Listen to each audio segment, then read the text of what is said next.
Hey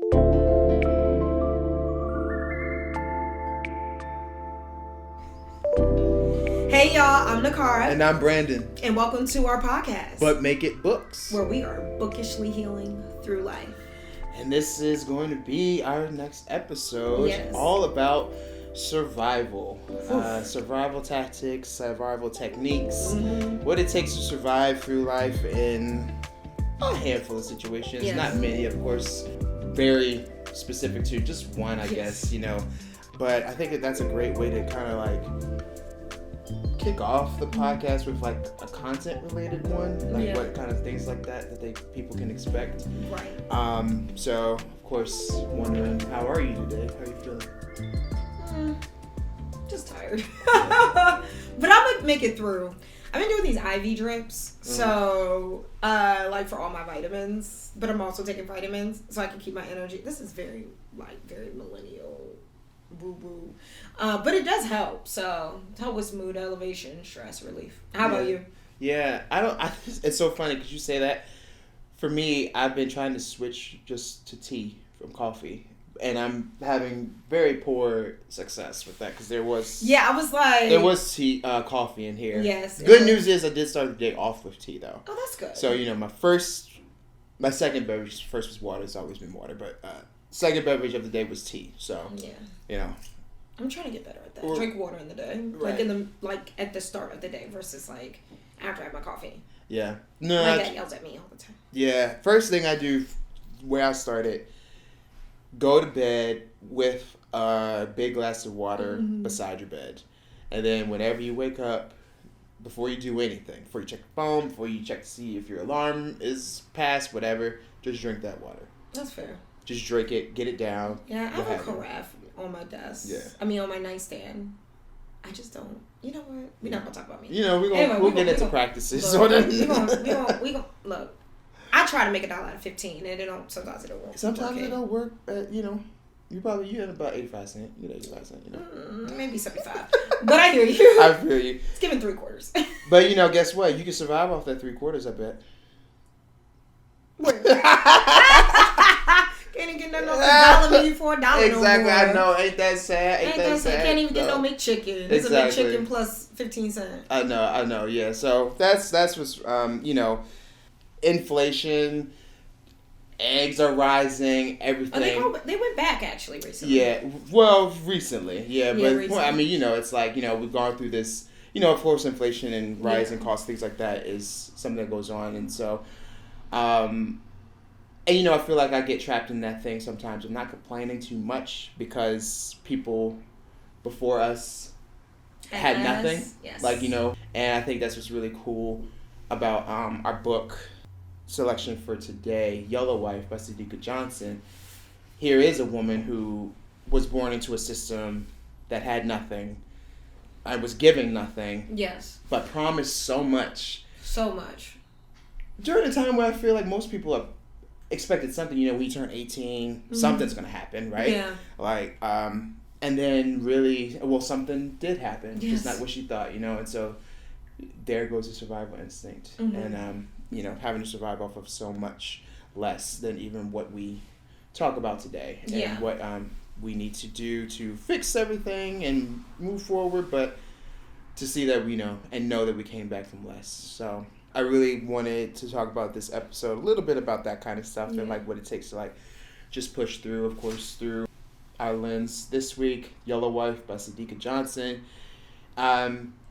Every so often we'll get the opportunity to tell you all about a book that we felt like was an impetus or a platform for us to jump off of in varying topics that we are going to, of course, continue to talk about and come to terms with. But this one was my 2022 book of the year. This was my number one. Okay. This is my favorite book of the year. And this was a recent read for me. You. Yes. It was my read this year. And I've told you, I was hesitant of reading this book. Because obviously the premise of this book is very much baked into slavery and abuse. And I'm like, oh my God, do I feel like here my people get abused right now? But I did read it because I do trust your opinion. And it was amazing and I couldn't put it down. Yeah. So the book itself is born on a plantation in Southern Virginia. Phoebe was promised her freedom, and on her 18th birthday, instead she found herself buried further and further into the pits of slavery through one of the most vicious operations that were probably created in U.S. history, the Devil's Half Acre, a.k.a. Robert Lumpkin's jail, based off of a real place. Yes. This is why, truly, one of the reasons that historical fiction is one of my favorite genres. And she's forced to live and somehow participate in the expectations of her slaveholder. Yeah. You know what I mean? Her enslaver. And the variety of those things came from, you know, a place that I feel like are developmental for humans, specifically black humans, specifically black humans who identify as women. Yes. I feel like what she's gone through as a woman, and then what she did with the young girls, women who came behind her, and then when she had her own children, that level of survival, what you kind of have to do, what you got to do in order to, whatever it takes to just make it to tomorrow. I feel like that's a common theme for us. That is a very common theme. You know? So when you look at this cover, or actually... We should do an icebreaker first. Right. Let's get into... Yeah, let's do that. Let's get into... So I'm curious because I wanted to ask you, when you think about this book... Right. Is there a movie or anything like that that jumps out at you? Yes. Which one is that? Life with Eddie Murphy. Oh, and Martin Lawrence. I forgot he's in that. And Martin Lawrence is in that too. That's yes, he's in that movie. Right. You know what I mean? The cornbread scene cracks me up. Look. Hey, yo. But, so, why I say Life is because the premise of Life is Martin Lawrence and Eddie Murphy are sent to a chain gang for a crime I can't really remember. Again, why I was watching this movie at the tender age of the youth that I was, because my dad don't know how to babysit, so I was watching New Jack City at 8. So we're here. That's another conversation. So Life, it made me just think about like chain gangs are just another form of slavery by another name.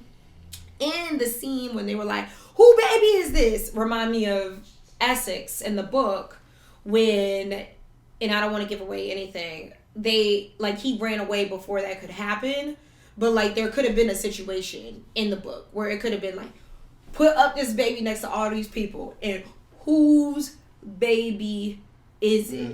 But thankfully he got away before that even happened, and so that's why it made me think of that movie. Yeah It's like a little dark humor. Like it's definitely like it's very dark humor, satirical type of situation. For sure. Yeah, which is, I think, also definitely an ongoing thing. You know, the way that we find the humor in those dark places, that levity, as it were, is a big part of how we push through those hards. I mean, 'cause, there's nothing. I don't think anybody who was a part of a chain gang was doing too much laughing. You know, there's no laughter. But the jokes between old boy and whoever was next to him every once in a while, who knows what those cracks were on whoever, whenever. And that's what I feel like Life was a big part of. Yeah. And, too. But no, for me, I think, it's, I think a lot of people bill this book as something close to 12 Years a Slave. And it is. It's, but I feel as though Underground, that TV series that got canceled too soon. Way too soon. Starring Aldous Hodge and Jurnee Smollett. That's a very good, clear depiction of it. Because that whole thing was a revolution. That whole series was... Everybody had a personal fight, a personal battle in the midst of the horrors of the antebellum South being sold, so on. And I feel as though one character in particular, I believe her name was Ernestine. Yes, it was Ernestine. Played by an actress that I had the pleasure of working with very briefly, because she actually got the call to do this show while we were working on another project at Center Stage. The actress Amira Van, who played Ernestine, that character, she was very Phoebe-ish. Yes. Had certain expectations in the house, behind the closed doors of the house, and so forth. And those expectations bled into the nurturing and the raising of others who came behind her. Yeah. And that's why it's really interesting when we talk about certain stereotypes in Black culture, like the mammy or other figures, or they are physically depicted. It's odd how they dance a line between physical illustrations and depictions and then the actual history. Right. Because, a lot of times in some satirical outlooks, she's painted in this very tarish, nappy-headed situation, big, round, whatever, things that today do not fit up to traditional beauty standards of today. And yet, even that body was sexualized because it wasn't about attraction or desire. It was about power and control. So it always but surprises me when we have stories that highlight a lighter tone in skin versus any tone, frankly, like any tone, because they can live. I'm going to pause right there real quick because I think the ice is broken. Yeah. And for me, that leads into my thoughts about, as we get into the discussion about the actual book. Right. The cover of the book. Mm-hmm. And I'm curious, like, what you thought, like, when you were browsing around the store, came across it, however, you looked at the cover for the first time. Like, what was your thought? What'd you feel? So, I was a little bit confused where it was going. Mm-hmm. But when I finished reading it, the cover makes total sense. I thought at first maybe it would be about a woman who maybe owned slaves herself, because that is a thing. Black people did own slaves. Yep. So I thought maybe it was something like that. Or was it someone who maybe family has so much money that maybe her skin doesn't really matter? Like in England, for example, what is the person? Is Belle the movie was about, but is about this famous, that famous family. I forget. And I can't remember. I know the actress name, but yes, you're right. Gugu. Gugu, yes. Oh, God, I stand. But it kind of reminiscent. I thought maybe it was something like that. Maybe it was like in England, and like her parents had like a lot of money, so now the color lines are blurred because when money's involved, sometimes them lines get real blurred. Listen. So that's what I thought. But then after reading it, I'm like, got it. I get where the sewing machine comes in. I get why she's dressed in this way that denotes like upper echelon or upper class. And then even the key right here can signify the jail of the Devil's Half Acre. So it's just stuff like that I didn't even think about until after I finished. And I was like, wow. What about you? Yeah, for me, I really, looked at the cover and then, of course, skimmed the back, learned a bit about what it was. And for me, I immediately jumped to, it's got like this yellow hue and things, but I think for me, I'm in this place where, colorism, internalized colorism is even a thing in the Black community. And so it's like, in my mind, I was like, okay, is this going to be that kind of a story? Because I do know I had some... I mean, it was. You know what I mean? Like, is it going to be so much of that injected into the actual propelling and the progression of what happens when you visit the Devil's Half Acre, a place that I've heard about coming from Richmond, Virginia. And there were definitely moments of that. Yeah. But I had to read to get that. So at cover, I was seeing somebody that's very close to you or I. Yeah. And I'm like, so what do we...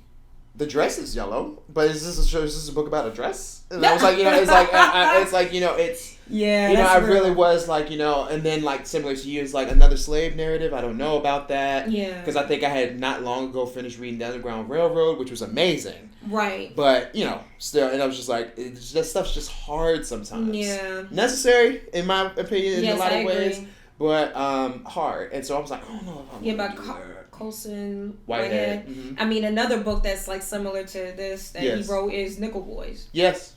Mm-hmm. Very similar. Very similar.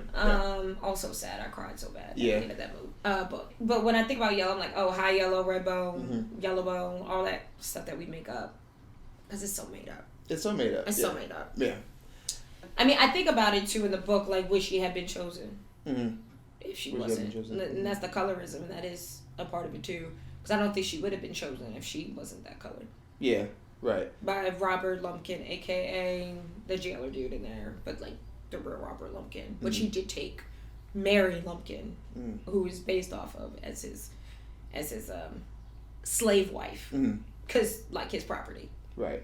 Again, this dance between power and desire, because it's like the power says that you need to progress on your lineage. The desire is having someone aesthetically to your liking or what have you, but it's like looking like Chuga. Like, here's a mirror. Have you checked yourself out, Mr. Lumpkin? And so it's like, for me, therein lies the question of, when you have access to so much control, does it really matter what your controlling looks like or what they give, especially if you can turn them into that thing? Because you also, especially if it is about your own survival, right? Because I think that's the interesting part. He has to do this, or he has to do some form of what he does. They all slave owners, things like that, have to do some form of what has taken place in American history in order to propel the history. Their bloodline. Right? So, and I think Robert, more than her father, had to do that. Like, her father didn't need to do that. He had Phoebe's a wife. Father. Yeah, Phoebe's father, sorry. Phoebe's father had a wife. He could have propelled his bloodline in that way. But I don't even know if he's fallen in love with Phoebe's mother. I don't know. It's like very weird. How do you fall in love with someone that you own? Well, some people do fall into that thing of, I'm going to marry him for security. Love will come later. But usually sometimes it don't. And so I think Phoebe's mother had an understanding, just the same as Ernestine had an understanding in Underground, that I need to do this, and in order for my child or potential child to have some form of life. And, Phoebe's aunt taught her to read and write. You got Phoebe's mother, who's like, you're only enslaving your mind, which can be dangerous thinking for a slave to even have. But her father has promised her things, as a father usually does. Yeah. But his wife is over here like, I hate you. Yeah. Which is so funny. She took her ire out on...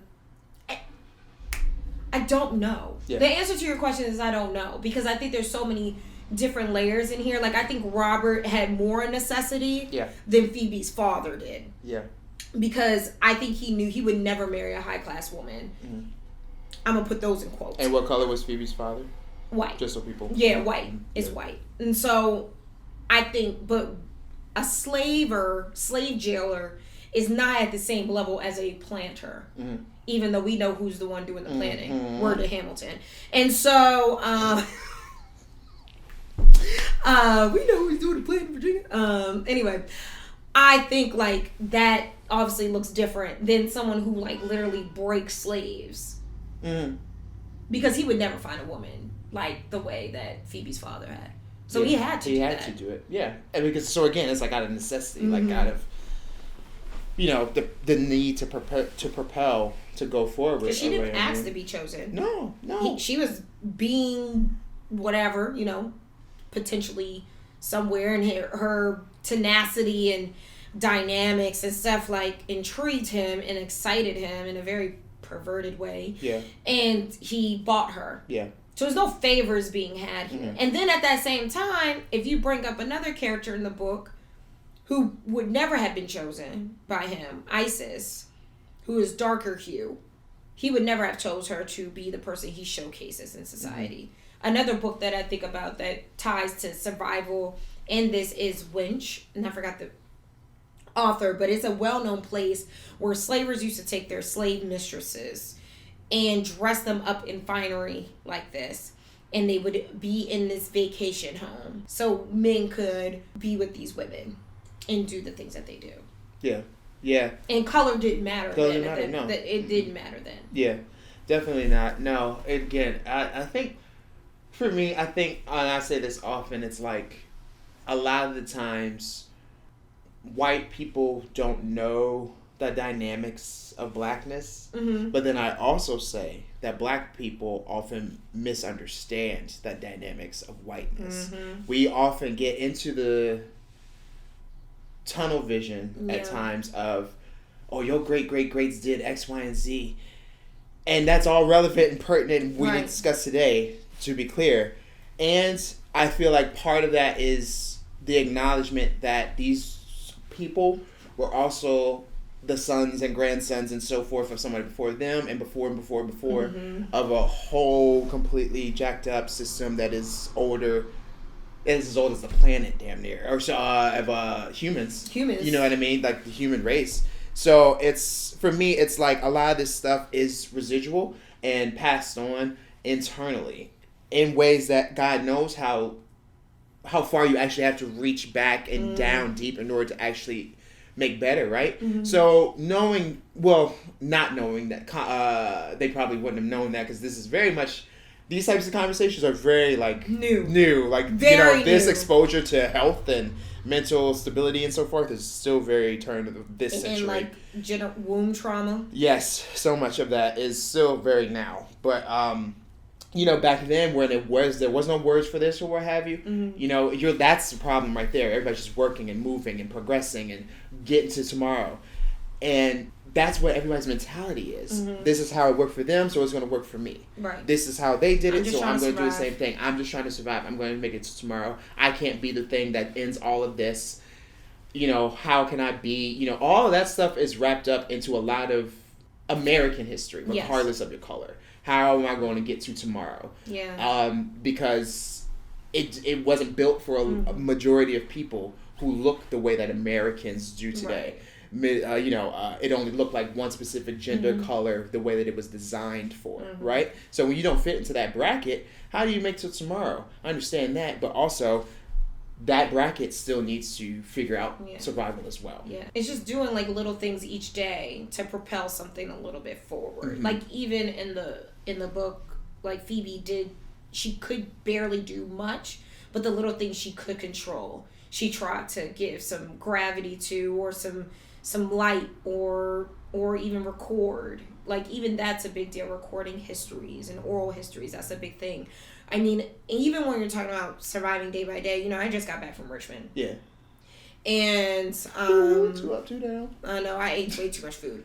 And good problems. It was, but what I realized when I was there was, it was like one of the last days before I left, and I was gonna go to the Devil's Half Acre. And for the past couple days, I was there for like 4 or 5 days. Every day I'm going up and down this mountain in what's it? Shockoe Bottom. Up and down this mountain, and I'm not realizing how high this mountain is. It is a mountain, hill, whatever. It's so I love high. that it's a mountain. It's a mountain in my head. But y'all gonna realize I can't say nothing right. Things get confused in my head. But charge it to my head and not my heart. But the more I kept going up and down, I'm like, okay. And then when I found out where the Devil's Half Acre was, and then for the past 2-3 days, I've been down at these bars, eating, drinking, smoking my hookah, doing my things. And then I see that this newfangled train station, all glass and brand new. Once you get off the train station, Main Street Station, you come off, y'all, and there's the jail. And then when I rolled over in my car, I felt the gravity of it, and I felt so uneasy. Like my heart sunk. Like I can still feel it right now. Like my heart sunk. I felt uneasy. I felt uncomfortable. And then I didn't even get out the car. Because I was like, I'm not getting out the car. I physically cannot get. My body is telling me I can't. And I had to explore that gravity, because I'm like, okay, most of the people who live down here are people who look like me. I also realized that this jail is set down here because of the smell. Because if you're at higher altitude, you're not going to smell the fact that this man is not washing them, bathing them, disease, and keeping them from disease at that same time. It's below sea level for a purpose. And then at the same time, I'm like, all these people, black and white and otherwise, are passing by this jail, coming off this train every single day or every so often. And we're not even discussing the traumatic experience that even has every single day of your life as a resident of this place. And that gave me the gravity, and like I don't want to get emotional, but it like made me like, damn, like where is the place for healing? Because right now everybody down here is just surviving, going out, having fun, but there's no healing to me being taking place in this moment, because I just feel like the landmarks aren't really being told, and it's very like little. Like you see the sign, it's not really like no. It's like literally you go down the train and says, Robert Lumpkin's jail / Devil's Half Acre now marked train. Yeah. What? And there was a whole campaign behind establishing that much back in 2010s or something like that. Or have you? It's not that I'm getting my years mixed up, but all that marker, that's all new too. Within like less than 20 years. Like I remember seeing that. I wish I'd done the research on that. Like I remember seeing that while I was in college, I believe. Of all that stuff coming up and coming. And I mean, look, there's a lot of we might have to do an episode with how the word is passed one day, because Clint talks a lot about that. Clint Smith talks a lot about the reckoning with these landmarks and monuments and so forth. But that's where the Lee Monument was recently torn down, and a lot of movement was around that. You can Google the Lee Monument Avenue the saving of their Confederate White House. Confederate White House. The Daughters of the Confederacy's original church, I believe, in Virginia is right there on the property where I believe the Virginia Museum of Fine Arts is, which is the biggest museum in Virginia and one of the biggest on the East Coast. You know, his history is around. Two big HBCUs, like right in close proximity to each other. One that was Mary gifted to Virginia Union, and gifted to them to start a school, which is beautiful too in itself. It's like so much sadness could turn into so much triumph, which is I think the American story, but it's very much the Black American story for sure. Yeah, and it's interesting how you say the healing. The people are down here are not survivor, healer, whatever. And it really is like, again, I don't mean to keep taking it off of us because it is our history, but the thing is, it is like American. Our history. It's American history. Without this, there is it's not a complete history without Black, white, AAPI, 100%. Mexican. Like all these different, like they need to be told together to paint a clearer picture. Of what we're dealing with here. And we gotta understand the picture too. We gotta really, that's why it's like we gotta talk about this stuff. Like we have to actually chop it up over the things. You know what I mean? Doesn't make it better. Right, that's not healing. You know what I mean? It's like because you really did. It's like down in Chaco, Virginia Union is a bit. It's more out of downtown, a little bit more north or headed east. That area is still at play too, and over there near Union, there's like a Kroger, there's like a club, there's a hookah spot, there's a couple gas stations, there's a Lowe's, there was and you could tell that all of that once upon a time was just acres, acres of land that was worked, tilled, all this stuff, right? And like, of course you know that, but do you know that? Like, do you know that the person that this book was inspired by gifted possibly one of the most popular private colleges that is Black owned in the history of the United States. A private endowment. You know what I mean? A private endowment. I'm still confused why he gifted her that land. Because I went to the bookstore you told me to go to, the Black owned woman bookstore in Richmond called Book Bar, which is so cool. Like they had wine. So funny enough, when I was there, Sadeqa was there. Yeah, she was there. That's so cool. My manifestation, witchy woo self, and literally she was talking about her next book, House of Eve, which I'm almost done because it's amazing. I know it's so good. Into it rather. Yeah, you got me a copy. I did get you a copy. I got you a my friends, look out for me. So it's so serendipitous that the time I'm talking about this book, the time that I'm there, she's there talking about her new book. In this, and then this woman was telling us, she was like, oh yeah, we live down the street from the Lumpkins, who are descended from Robert Lumpkin. So I'm sitting here like, is it that he gifted the land because of his daughters, and she birthed his daughters? Because he gifted her the land to do with as she saw fit. And at that time, they were living in Philadelphia because they were that's right when some war was breaking out. He didn't want his kids and his slave mistress, so beautiful, huh? Slave mistress to be sold into further slavery, so they went to Philadelphia to stay through the remaining of the war, and once he died, he gifted her the land. And it's tired. It's tired narrative. I hear the exhaustion and just even the reiteration of it. And that's how they moved. Mm-hmm. Oh, when I'm 60 at the end of my whatever, or that's the plan, right? When I'm at the end, I'll make it well because I'll leave X, Y, and Z. After you've used all the wealth and all the resources out of them until they die. But I had to do that in order to be able to do this for you. Thomas Jefferson still didn't even. You know what I mean? So we can leave the hemmings alone, and but that is that's definitely this book and highly recommended by both of us if y'all couldn't tell at this point. I'm curious if you had to pick one other. You mentioned Winch, but if you had to pick another book that you felt like was a great story of survival, or like survival was like the key point of it, what would you go to? I think I can go for you can go for whatever. Yeah, I think for me is You Made a Fool of Death with Your Beauty. Because although it is in the romance genre, the premise of the book is survival. You have a young widow who saw her partner get killed in a very tragic way in her face.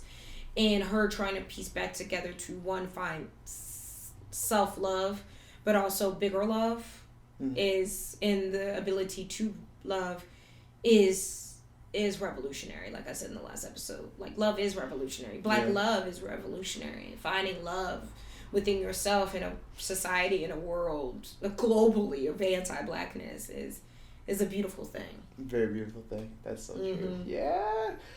I'm enjoying it. I'm still going through it, and let me be very clear. I'm taking my time with this book by choice. It's not because you will go fast. Oh, I'm definitely hooked. Like, I had to stop too. It's a 5-star read for me, and I'm 100 and something pages in only. Like it's great. I'm looking forward to finishing it for sure. I think I have my choice up here somewhere. Let me see. Yeah. So this comes from an author that for me is up there with the GOAT. Ms. Morrison herself. Salvage the Bones by Jesmyn Ward. This is like 9 stories of survival.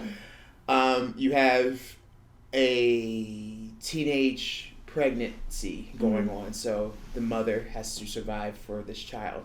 You have her brothers who are all younger and at various stages of young boyhood, so they have a reason to survive and push for that. They have an absent father who's dealing with alcoholism and the struggles of being a man in the South, black man in the South with kids raised on all that stuff. So he has a reason for survival of his own. The family dog has a reason for survival. The dog's litter has a reason for survival, and the community has its reason for survival. And it's all because it's set in a fictional city in Louisiana, or Mississippi, excuse me. It's set in Mississippi with Katrina right on the heels of all of this. So it's, let me tell you something. And, we talked about healing a bit and, kind of the difference. I think we get to like the difference of like surviving and healing. And I think for me, this definitely is a story of survival because everybody has to make it through this storm, right? Which is a big motif within black community as a whole, right? Blessing in the storm. The storm's going to hit, but it will pass, right? And I think that this book is a storm, and like the last page is when it's all subsided and nothing is okay, nothing's well, like, Katrina, so that everything's in shambles and awful, but I'll be damned if somehow there's not a light still to just continue on, and I feel like the continuing on is maybe to find that healing. Yeah, because the surviving is just the going, just getting along to get along. The healing is unpacking, which nobody really wants to do. Yeah. Or wants to have the responsibility of unpacking for everyone in their life or in their lineage. But without the reckoning of that unpacking, you will never move forward because you're always doomed to repeat your past. That's why I never understood why people don't like history. Because like you're always doomed to repeat the mistakes. If you do not reckon with your history and learn it, you're just going to repeat same patterns over and over. Nobody does, as the old people say, same game, just different players. Different players, different players for sure. Yeah. And that, everybody, is our episode for what we gotta do, our survival topic on our podcast. But make it books.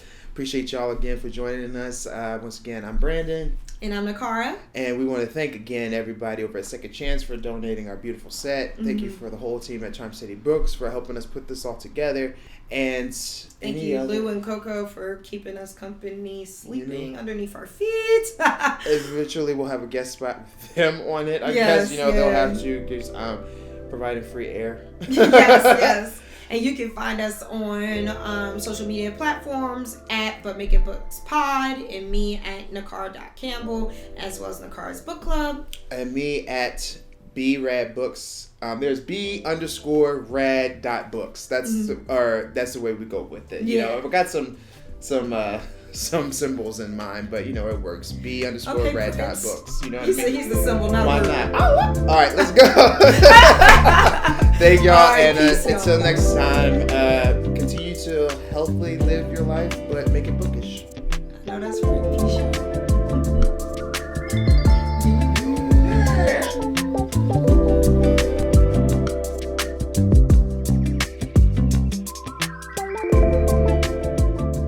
Hey y'all, thanks for listening. Make sure you keep up with us on all of our social platforms at Charm City Books, at B-Rad Books, at Nicara's Book Club, and of course, make sure you follow us, But Make It Books Pod. We can only grow as much as you allow us to. We're a people power movement, so make sure you like, share, subscribe, and rate us on anywhere you get your podcast. Also, make sure you come into Charm City Books and get all the books we've been discussing. And as always, make sure you're healing, but make it books. Peace, y'all.